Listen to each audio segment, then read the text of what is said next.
Hello. अपंग मनुष्य का चलना।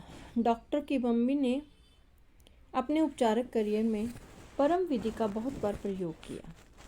उनकी एक पांडुलिपि बताती है कि उन्होंने किस तरह अपंग औरत को ठीक किया।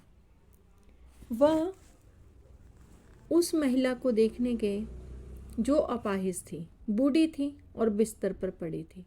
वे बताते हैं कि उसकी बीमारी का कारण स्पष्ट था। वे इतने छोटे धर्म मत में कैद थी कि खड़ी नहीं हो सकती थी और चल नहीं सकती थी। वह भय और ज्ञान की कब्र में रह रही थी।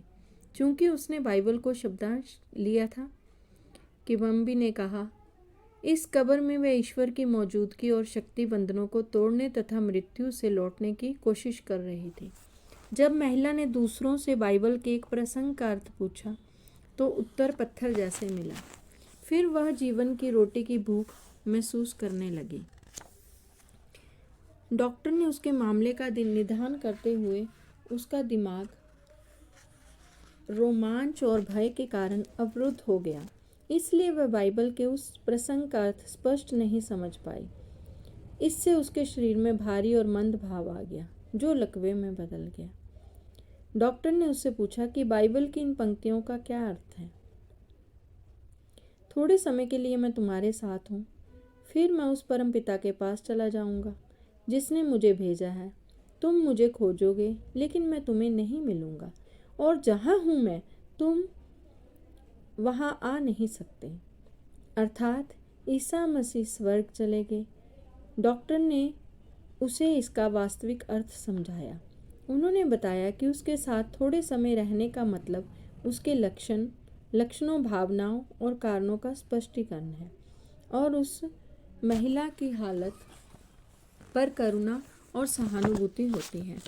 लेकिन वह इस मानसिक अवस्था में नहीं रह सकता। अगले कदम उसके पास जाना है जिसने हमें भेजा है। डॉक्टर ने बताया, इसका इशारा हम सभी में मौजूद ईश्वर की रचनात्मक शक्ति है। डॉक्टर ने तत्काल अपने मन की यात्रा की और दैवी संपूर्णता पर मनन किया, यानी ईश्वर की जीवंतता, बुद्धिमत्ता, सद्भाव और शक्ति बीमार मनुष्य में काम कर रही है।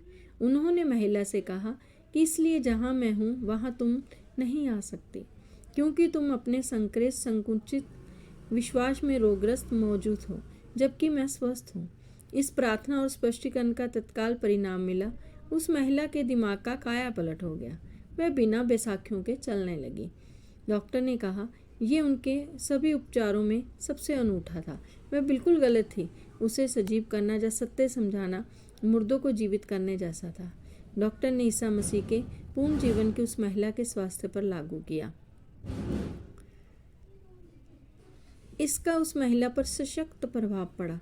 डॉक्टर ने यह स्पष्ट किया कि उसने जो सच स्वीकार किया था वह ऐसा देवदूत या विचार था जो भय, अज्ञान, अंधविश्वास के पत्थर को लुढ़का देता। इससे ईश्वर की उपचारक शक्ति स्वतंत्र हुई और जिसने उसे स्वस्थ कर दिया। आदेश विधि हमारे शब्दों में शक्ति और उनके पीछे की भावना और विश्वास के अनुरूप आती है। जब हमें महसूस होता है कि हमारे शब्दों के पीछे विश्व को हमारे पक्ष में चलाने वाली शक्ति है, तो हमारा आत्मविश्वास बढ़ जाता है। आप इसमें और ज़्यादा शक्ति जोड़ने की कोशिश नहीं कर सकते। इसमें किसी तरह का मानसिक दबाव, बल प्रयोग या मानसिक कुश्ती नहीं होनी चाहिए।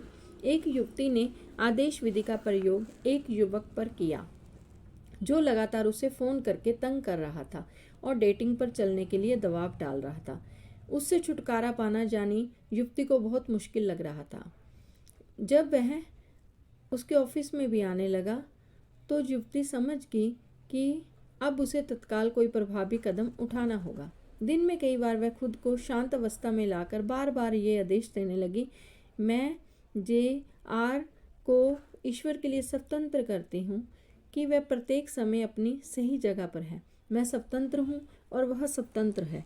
मैं अब आदेश देती हूँ कि मेरे शब्द असीमित मस्तिष्क में पहुँचकर इसे वास्तविक बना दें। ऐसा ही हो।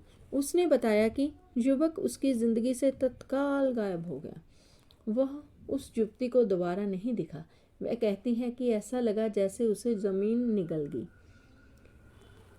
तुम किसी चीज़ को आदेश दोगे तो यह तुम्हारे